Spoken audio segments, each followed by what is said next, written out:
ఫిబ్రవరి 10వ తేదీ వార్తా విశ్లేషణకి స్వాగతం. జీఎస్టీ ఆదాయం ఏపీలో బాగా తగ్గిపోయింది. జగన్ హయాంతో పోలిస్తే కూటమి హయాంలో పెరుగుదల లేదు. దీనికి కారణాలేంటి? కల్తీ నెయ్యి వ్యవహారంలో సుప్రీంకోర్టు వేసిన సిట్ నలుగురిని అరెస్ట్ చేసింది. తాజాగా వీళ్ళంతా వివిధ డైరీ కంపెనీల అధిపతులే. మరి నిర్ణయాలు తీసుకున్న రాజకీయ నాయకులు, టీటీడీ అధికారుల సంగతి ఏంటి? ప్రతిపక్షాల్లో ఐక్యత లేనంత కాలం బీజేపీని, నరేంద్ర మోదీని ఓడించటం ప్రతిపక్షాలకు సాధ్యం కాదు అని ఢిల్లీ ఎన్నికల ఫలితాలు మరొక్కసారి రుజువు చేసినాయి. ఎలాగో చెప్తాను. చిలుకూరు బాలాజీ ఆలయ ప్రధాన అర్చకుడు రంగరాజన్ని ఆలయ ప్రాంగణంలోనే కొంతమంది కొట్టారు. రామరాజ్యం అనే పేరుతో సంఘం ఏర్పాటు చేసిన వీరరాఘవరెడ్డి అనే అతని ఆధ్వర్యంలో ఈ దాడి జరిగింది. ఏంటి రామరాజ్యం? ఎవరి వీరరాఘవరెడ్డి? ఆ వివరాలు తెలుసుకుందాం.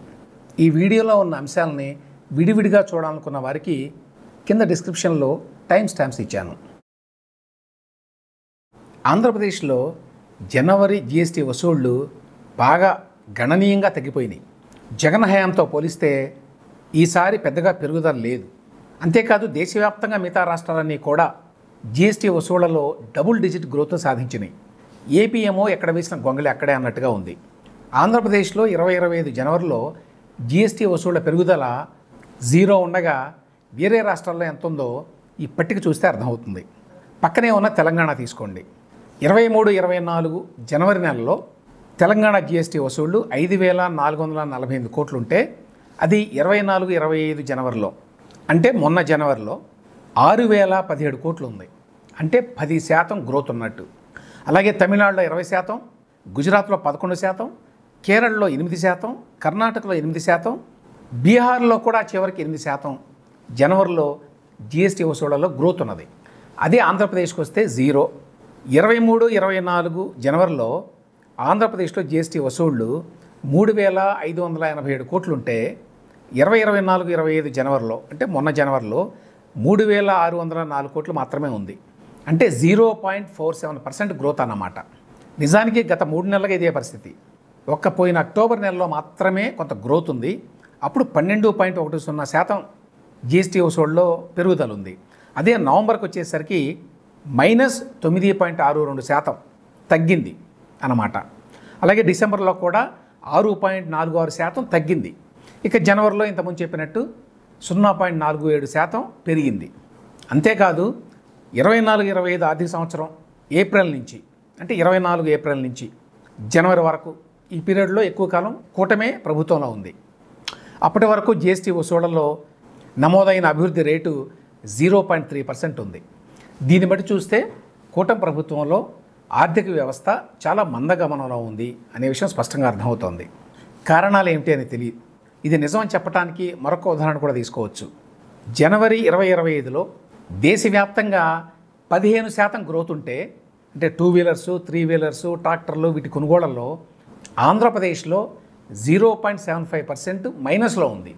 కార్లు, స్కూటర్లు, ట్రాక్టర్లు ఇట్లాంటివి కొనుగోలు చేయడం అంటే ఆర్థిక వ్యవస్థ బలంగా ముందుకు వెళ్తోంది అని. ఎవరు కొనుక్కోవడం లేదు, చివరికి 2 వీలర్స్ కూడా కొనుగోలు చేయడం లేదు అంటే అర్థం ఏంటి? ఆర్థిక వ్యవస్థలో డబ్బులు లేవు అని. దీనికి కారణం ఏంటి? కూటమి ప్రభుత్వం అమలు చేస్తున్న విధానాల కారణమా లేక మరేదైనా అనేది చంద్రబాబు నాయుడు గారి ప్రభుత్వమే ఎక్స్ప్లెనేషన్ ఇవ్వాలి. ఏదేమైనా కూడా ఆంధ్రప్రదేశ్ ఆర్థిక ముఖ చిత్రం చాలా ఆందోళనకరంగా ఉంది. కూటమి ప్రభుత్వం వచ్చిన తర్వాత కూడా మెరుగుదల లేదు అనే విషయం అర్థమవుతోంది. కూటమి ప్రభుత్వం మాటలు చెప్పడం ఆపి చేతలతో పనితీరు చూపించాల్సిన సమయం ఆసన్నమైంది. తిరుమల నెయ్యి వివాదంలో సుప్రీంకోర్టు ఏర్పాటు చేసిన సిట్ తాజాగా నలుగురిని అరెస్ట్ చేసింది. ఎవరి నలుగురు? ఉత్తరాఖండ్ రాష్ట్రంలో ఉన్నటువంటి Bhole Baba organic dairy private limited directors అట 2, విపిన్ జైన్, పోమిల్ జైన్. శ్రీకాళహస్తి దగ్గరలో ఉన్న Sri Vaishnavi dairy private limited CEO Apoorva Chavda. అట్లాగే తమిళనాడు రాష్ట్రంలో ఉన్న AR dairy MD Raju Chandrasekharan. ఈ నలుగురిని ఆదివారం నాడు సుప్రీంకోర్టు ఏర్పాటు చేసిన సిట్ అరెస్ట్ చేసింది. ఎందుకు అరెస్ట్ చేశారు? జగన్ హయాంలో టీటీడీ వాళ్ళు తమిళనాడులో ఉన్న ఏఆర్ డైరీ అనే కంపెనీకి నెయ్యి కొనుగోలుకి కాంట్రాక్ట్ ఇచ్చారు. కిలో 318 రూపాయల చొప్పున నెయ్యి సరఫరా చేయడానికి ఈ కాంట్రాక్ట్ కుదిరింది. అయితే ఆ కంపెనీకి 10 లక్షల టన్నుల నెయ్యిని ఉత్పత్తి చేసేటువంటి సామర్థ్యం లేదు. వాళ్ళు ఏం చేశారు, శ్రీకాళహస్తి దగ్గర ఉన్న వైష్ణవి డైరీ ప్రైవేట్ లిమిటెడ్ నుంచి నెయ్యి కొనుగోలు చేయడానికి ఒప్పందం చేసుకున్నారు. కానీ గమ్మత్ ఏమిటంటే ఆ నెయ్యి వైష్ణవి డైరీలో కూడా ఉత్పత్తి కాల. ఎక్కడ ఉత్పత్తి అయింది, ఎక్కడో ఉత్తరాఖండ్లో ఉన్న Bhole Baba organic private limited నుంచి కొనుగోలు చేశారు. ఈ ఉత్తరాఖండ్లో ఉన్నటువంటి ఇటువంటి కంపెనీలన్నీ కూడా బాగా కల్తీ చేస్తాయి అనే పేరు కూడా ఉంది. సో వాళ్ళ దగ్గర నుంచి వైష్ణవి డైరీ కొనుగోలు చేసి ఇంటర్న్ యాక్చువల్గా కాంట్రాక్ట్ పొందినటువంటి తమిళనాడులోని ఏఆర్ డైరీకి సరఫరా చేసింది. వాళ్ళు టీటీడీ వాళ్ళకి ఇచ్చారు. గమ్మత్ ఏంటంటే ఈవెన్ ఉత్తరాఖండ్లో ఉన్న భోలే బాబా డైరీకి కూడా ఇంత నెయ్యి ఉత్పత్తి చేసే సామర్థ్యం లేదట. సో వాళ్ళు కూడా అక్కడక్కడ కొని సేకరించి వీళ్ళకి అమ్మారు. ఇంకా విచిత్రం ఏంటంటే ఈ భోలే బాబా నుంచి కిలో నెయ్యి 355 రూపాయలకి వైష్ణవి డైరీ కొనుగోలు చేసింది. మరి టీటీడీ తోటి ఎంత కుదుర్చుకున్నారు కాంట్రాక్టు, కిలో 318 రూపాయలు. అంటే అర్థం ఏంటి, 355 రూపాయలు కొనుగోలు చేసి 318 రూపాయలకు సప్లై చేశారు. దీని వెనక మతలబ్ ఏంటి, కల్తీ. సో దీని మీద వీళ్ళందరినీ కూడా సిట్ సభ్యులు క్వశ్చన్ చేశారు. సరైన సంతృప్తికరమైన సమాధానాలు రాలేదు. దాని మీద ఈ నలుగురిని అరెస్ట్ చేశారు. సో సుప్రీంకోర్టు అపాయింట్ చేసినటువంటి సిట్ తీసుకున్నటువంటి మొదటి చర్య ఇది. ఈ సిట్లో 2 సిబిఐ సభ్యులు, 2 రాష్ట్రానికి చెందిన పోలీసు అధికారులు, అలాగే ఒక food safety standards of India వాళ్ళ ప్రతినిధి ఉన్నారు. ఇంతవరకు బాగానే ఉంది. కానీ అసలు ప్రమాణాలు పాటించగలదా లేదా అనేటువంటి తనిఖీలు ఏమీ లేకుండా, ఆ కంపెనీ సామర్థ్యం ఏంటి అనే చూడకుండా, ఇంత తక్కువ రేటుకి ఎట్లా సప్లై చేయగలరు అనే ఆలోచన లేకుండా తమిళనాడులోని ఏఆర్ డైరీకి కాంట్రాక్ట్ ఇచ్చింది అప్పుడు టీటీడీ చైర్మన్గా ఉన్న వైవి సుబ్బారెడ్డి గారు, అలాగే అప్పుడు టీటీడీ ఈఓగా ఉన్న ధర్మారెడ్డి గారు. సో వీళ్లపైన ఎటువంటి చర్యలు ఉండవా, వాళ్ళ పాత్రను దర్యాప్తు చేస్తున్నారా లేదా అనే విషయాలు ఇంకా తెలియదు. నెయ్యిలో కల్తీ జరిగింది అనే విషయం ఇప్పటికే నిర్ధారణ అయింది. కొత్తగా తెలుసుకోవాల్సిన అంశం ఏంటంటే అప్పటి టీటీడీ చైర్మన్, అప్పటి టీటీడీ ఈఓ పాత్ర ఏమిటి ఇందులో. రెండవది, ఈ కల్తీ నెయ్యిలో జంతువుల కొవ్వు కూడా కలిసిందా లేదా. ఈ 2 విషయాలని సుప్రీంకోర్టు అపాయింట్ చేసినటువంటి సిట్ వెలికి తీయాల్సి ఉంటుంది. దానికోసమే జనం ఎదురు చూస్తున్నారు. ఢిల్లీ ఎన్నికల ఫలితాలు మరొక్కసారి ఒక విషయాన్ని స్పష్టం చేసినాయి. అదేంటంటే ప్రతిపక్షాల ఓట్లు చీలినంత కాలము బీజేపీని ఓడించడం ఎవరి తరమూ కాదు. తాజా ఎన్నికల ఫలితాలను తీసుకోండి. ఢిల్లీలో 27 ఏళ్ల తర్వాత బీజేపీ మళ్ళీ అధికారాన్ని చేపట్టింది. ఎంతో బలంగా ఉంది అనుకున్న ఆప్ ఈసారి ఓడిపోయింది. కాంగ్రెస్ పార్టీ అయితే ఢిల్లీ ఎన్నికల్లో తుడిచిపెట్టుకుపోయింది. కానీ ఈ ఎన్నికలను విశ్లేషిస్తే ఒక్క విషయం స్పష్టంగా అర్థమవుతుంది. ఆమ్ ఆద్మీ పార్టీ, కాంగ్రెస్ పార్టీ కనుక కలిసి పోటీ చేసి ఉంటే బీజేపీ గెలవడానికి ఏమాత్రం అవకాశం ఉండేది కాదు. ఒక్కసారి వాళ్ళకు వచ్చిన ఓట్లను పరిశీలిద్దాం. బీజేపీకి ఎన్నికల్లో 43,23,110 ఓట్లు వచ్చినాయి, అంటే 45.56%. ఆమ్ ఆద్మీ పార్టీకి 41,33,898 ఓట్లు వచ్చినాయి, అంటే 43.57%. కాంగ్రెస్ పార్టీకి 6,19,92 ఓట్లు వచ్చినాయి, అంటే 6.34%. ఆమ్ ఆద్మీ పార్టీ, కాంగ్రెస్ పార్టీ కలిస్తే వచ్చిన ఓట్లు ఎన్ని? 47,35,820. బీజేపీకి వచ్చిన ఓట్లు 43,23,110. సో వీటి మధ్య తేడా ఎంత? 4,12,710. అంటే బీజేపీ కంటే ఆమ్ ఆద్మీ పార్టీ, కాంగ్రెస్ కలిసి 4,12,710 ఓట్లు ఎక్కువ వచ్చినాయి. అంటే చాలా సులభంగా ఆమ్ ఆద్మీ పార్టీ, కాంగ్రెస్ పార్టీ కలిసి బీజేపీని ఓడించగలిగేవి.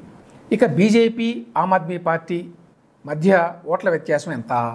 బీజేపీ కింద ముందు చెప్పినట్టు 43,23,110 ఓట్లు వస్తే ఆప్కి 41,33,898 ఓట్లు వచ్చినాయి. తేడా ఎంత అంటే 1,89,212 ఓట్లు, అంటే జస్ట్ 1.19%. బీజేపీకి ఆమ్ ఆద్మీ పార్టీ కంటే 1.19% ఎక్కువ వచ్చినాయి అంతే. బీజేపీ ప్రభుత్వాన్ని ఫామ్ చేసింది, ఆమ్ ఆద్మీ పార్టీ ఘోరంగా ఓడిపోయింది. వాళ్ళకి 48 సీట్లు, వీళ్ళకి 22 సీట్లు. ఏంటి 1.19% ఓట్ల తేడాతోటి ఇంత తేడా వచ్చింది. సో లెసన్ ఏంటి? బీజేపీని మీరు ఎదిరించాలి అనుకుంటే, బీజేపీని ఓడించాలి అనుకుంటే మిగతా పార్టీలన్నీ కలవాలి. కలవకుండా అది సాధ్యం కాదు. మరీ ముఖ్యంగా కాంగ్రెస్ పార్టీకి ఇది ఒక గుణపాఠం. ఢిల్లీలో ఆమ్ ఆద్మీ పార్టీ బలంగా ఉందని తెలిసి మూడవ పార్టీగా అక్కడ నిలబడింది కాంగ్రెస్ పార్టీ. కాంగ్రెస్ పార్టీ ఘోరంగా ఓడిపోయింది. ఆమ్ ఆద్మీ పార్టీ ఓటమికి కూడా కాంగ్రెస్ పార్టీ తోడ్పడింది అన్నమాట. 1980వ దశకంలో కూడా ఇటువంటి పరిస్థితులే ఉండేవి. అప్పట్లో కాంగ్రెస్ పార్టీని ఓడించడం అసాధ్యంగా ఉండేది. ఎందుకంటే దేశంలో కొల్లలుగా ప్రతిపక్ష పార్టీలు ఉండేవి. వీళ్ళ మధ్య ఐక్యత ఉండేది కాదు. వీళ్ళందరినీ ఐక్యం చేసి ఒకే వేదిక మీదకి ఎన్టీ రామారావు తీసుకొచ్చిన తర్వాతనే కాంగ్రెస్ పార్టీ ఓటమి సాధ్యమైంది 1989లో. చరిత్ర నుంచి ఎవరైనా గుణపాఠాలు నేర్చుకోవాలి. కానీ కాంగ్రెస్ పార్టీ ఆ గుణపాఠాలు నేర్చుకోవడానికి రిఫ్యూజ్ చేస్తోంది అనే విషయం అర్థమవుతోంది. చిలుకూరు బాలాజీ టెంపుల్ చాలా పాపులర్, ఫేమస్. ఆ ఆలయ అర్చకుడుగా గతంలో సౌందరరాజన్ ఉండేవారు. ఇప్పుడు ఆయన కొడుకు రంగరాజన్ ప్రధాన అర్చకుడుగా ఉన్నాడు. ఆయన మీద మొన్న శుక్రవారం నాడు దాడి జరిగింది.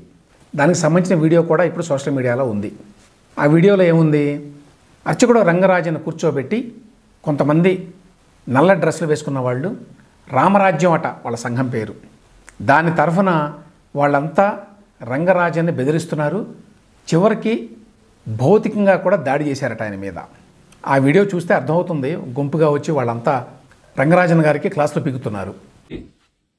ఆయన నా వల్ల అయితలేదు నాన్న, నేను ఎగ్జామ్లో ఫెయిల్ అయినాను, పనికిరాను అన్నావు కదా, పనికిరాను చెప్పింది వింటూ నేర్చుకో. ఇలా చూడు, వింటున్నాను. అవకాశం ఇస్తున్నా, ఉగాది వరకు సమయం ఇస్తున్నా నీకు. ఉన్నంతా పక్కన పెట్టు, రామరాజ్య స్థాపన కోసం పనిచేయి. ఏమిటి రామరాజ్యం? వీళ్ళు రామరాజ్యాన్ని స్థాపిస్తారట. ఇందుకోసం ఒక ప్రైవేట్ ఆర్మీని తయారు చేస్తున్నారట. వాళ్ళ ఆశయాన్ని నెరవేర్చేందుకు ఈ రంగరాజన్ లాంటి వాళ్ళంతా తోడ్పడాలట. అందుకోసం డబ్బులు ఇవ్వాలట. అందుకోసం వాలంటీర్లను కూడా రిక్రూట్ చేయించాలట. అది వాళ్ళు మాట్లాడిన మాటలను బట్టి మనకు అర్థమయ్యే విషయం. వీళ్ళందరికీ నాయకుడు వీరరాఘవరెడ్డి అనే వ్యక్తి. ఇతను తాను ఇక్ష్వాకుల వంశానికి చెందినవాడిని, అంటే రాముడి వంశానికి చెందినవాడు అన్నమాట. ఆ ఇక్ష్వాకుల రాజ్యాన్ని మళ్ళీ స్థాపిస్తాను, రామరాజ్యాన్ని మళ్ళీ స్థాపిస్తాను అని బయలుదేరాడు. ఇతను కొంచెం ఏదో పురాణాలు, ఇతిహాసాలు అవన్నీ చదువుకున్నాడు. 4 శ్లోకాలు నేర్చుకున్నాడు. వాటిని చిలక పరుగులా పలుకుతూ అందరినీ బెదిరిస్తున్నాడు. అందులో భాగంగా రంగరాజన్ కూడా బెదిరించాడు. పట్టపగలే చిలుకూరు ఆలయంలోనే ప్రవేశించి ఆ ఆలయ ప్రాంగణంలోనే ఆయన బెదిరించడం విశేషం. 20 మంది దాకా వెళ్ళారు వీళ్ళంతా. సౌందరరాజన్ గారు అప్పట్లో, ఆ తర్వాత ఆయన కొడుకు రంగరాజన్ గారు, వీళ్ళిద్దరూ కూడా చాలా యాక్టివిస్టులు. ఒక్కోసారి ఒక్కో పార్టీకి, ఒక్కోసారి ఒక్కో రాజకీయ పార్టీకి అనుకూలంగా మాట్లాడుతుంటారు. రాజకీయాల్లో కూడా వేలు పెడుతూ ఉంటారు. హిందూ మతాన్ని ఎట్లా పరిరక్షించాలో వీళ్ళు ఉపన్యాసాలు కూడా ఇస్తూ ఉంటారు. ఇప్పుడు వీళ్ళు హిందూ మతాన్ని పరిరక్షించడం లేదు అని చెప్పి ఈ రామరాజ్యం స్థాపకుడు అయినటువంటి ఈ వీరరాఘవరెడ్డి ఆయన మీదకి వచ్చి కొట్టబోయాడు. మొయినాబాద్ పోలీసులు కేసు నమోదు చేశారట. ఆ వీరరాఘవరెడ్డిని అదుపులోకి తీసుకున్నారట. మతాన్ని అడ్డుపెట్టుకొని రకరకాల అరాచకాలు చేసే వాళ్ళకి మన దేశంలో లోటేమీ లేదు. ఇటువంటి కార్యక్రమాలు రంగరాజన్ ఇప్పటిదాకా చేస్తూ వచ్చాడు. విశేషం ఏంటంటే ఈ వీరరాఘవరెడ్డి అనుకో వాళ్ళు ఆయన్ని బెదిరిస్తూ, తిడుతూ, కొడుతూ వీడియోలు తీశారు. వాళ్లే పెట్టారు సోషల్ మీడియాలో. అంటే సమాజంలో అంత విచ్చలవిడితనం పెరిగిపోయిందన్నమాట. ఏదేమైనా కూడా మతాన్ని, రాజకీయాల్ని కలిపి ఇష్టారాజ్యంగా మాట్లాడే రంగరాజన్ లాంటి వాళ్ళకు కూడా ఇదొక గుణపాఠం. ఇవి ఇవాళ వార్తలు, వాటి విశ్లేషణ. మళ్ళీ రేపు ఇదే సమయానికి కలుసుకుందాం.